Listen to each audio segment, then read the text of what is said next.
যে কষ্টগুলোর কথা কাউকে বলা যায় না, সে কষ্টগুলো মনের ক্ষতটাকে আরও দ্বিগুণ করে তোলে। আজ যাকে দুর্বল পেয়ে তুমি ঠকাচ্ছ, এমন একটা দিন আসবে এর থেকেও তুমি বেশি ঠকবে।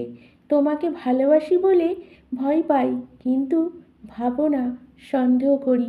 জীবনের সমস্যাগুলো এতটাই বড় নয় যতটা বড় করে আমরা ভাবি। শুধু একটু সাহস দরকার সব পরিস্থিতি মোকাবেলা করার জন্য। যে ভালোবাসা বদলে ধোঁকার উপহার দেয় তাকে কখনো ক্ষমা করতে নেই, কারণ সে ভালোবাসার পাওয়ার যোগ্য নয়, সে একজন বেঈমান। যদি তোমার অনুপস্থিতিতে কেউ খুশি থাকে, তাহলে তার কাছ থেকে দূরে থাকাই ভালো। মানুষ মানুষকে না দেখেও জীবনের থেকে অনেক বেশি ভালোবাসতে পারে। কেন জানেন? কারণ ভালোবাসা মন থেকে হয়। কল্পনায় যে কোনো গল্প সাজানো খুব সহজ, কিন্তু বাস্তবে সেই গল্প সাজানো খুব কঠিন।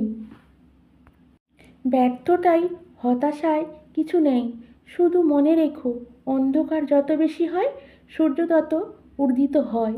আবেগ দিয়ে দুনিয়ায় চলে না ঠিকই, কিন্তু আবেগের উপস্থিতিতে পৃথিবীর প্রতিটা সম্পর্ক তৈরি হয়। ভালোবাসা মানুষকে আর যাই হোক না শেয়ার করা যায় না অন্য কারোর সাথে। তার জন্য অপেক্ষা করুন যে আপনার অপেক্ষায় মর্যাদা দেবে। অনেক হয়েছে ন্যাকামো, অনেক হয়েছে ঢং দেখানোর আবেগ। আমাকেও তো বাঁচতে হবে। আর কতদিন কাঁদবো তোর জন্য? তাই ছেড়ে দিলাম তোর পথটা, যা যেখানে যাবে। তবে আমার পিছু আর আসবি না। জীবনের প্রয়োজন যদি নিজেকে বদলে ফেলতে হয়, তাহলে সেই করো। হয়তো কিছুটা কষ্ট পেতে হবে, তবুও যে তোমার মূল্য বুঝবে না তার থেকে অপেক্ষা করুন। যখন তোমার কাছে আবেগ মূল্যহীন, তাহলে তখন সেই আবেগ দিয়ে ভালোবেসেছিলে কেন? যদি ভালো হতে চাও, পুরনো অভ্যাসগুলো বদলে ফেলো। অতীতগুলো থেকে শিক্ষা নাও।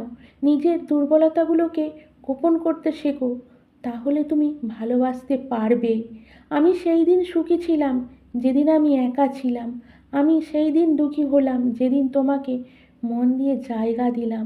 কিছু কিছু মানুষ কাছ থেকে হারায়, কিছু মন থেকে কখনো হারায় না। তোমাদের আবেগই তোমাদের শেষ হয়ে যাওয়ার মূল্য কারণ।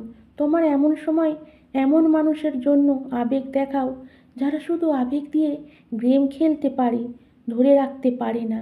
হাজার অনুভূতি তখন জেগে ওঠে যখন শত কষ্টের মাঝেও প্রিয় মানুষ